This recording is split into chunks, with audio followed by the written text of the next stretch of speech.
તમે એમ કહો જ્યાં રજૂઆત કરવાના ન કરો. પ્રાંત અધિકારીને 18, 19, 20 તારીખે 3 વખત રજૂઆત કરી. આરએસસી કલેક્ટરને 18 ને 22 તારીખે 2 વાર રજૂઆત કરી. કલેક્ટર સાહેબને 24 તારીખે મેં રજૂઆત કરી. 24 તારીખે સીઈઓ ને રજૂઆત કરી અને 24 તમને એફઆઈઆર આપી. હજુ તમે એમ કહો રજૂઆત કરો તો ગુંડા તમને રજૂઆત કરવા આવ્યા હતા? બેન, ભગવાનથી ડરો, ભગવાનથી ડરો. તો ધીમે એટલે પણ હું કઈ ખાઈ ગયો?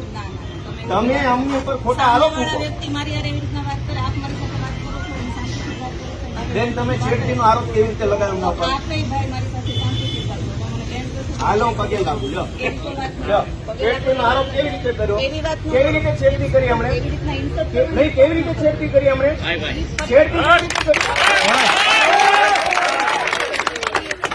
ફરિયાદીનો બધું કે છે, મેં કીધું. પગે લાગુ તમને. પગે લાગુ. લો, છેડતી કેવી રીતે કરી દે?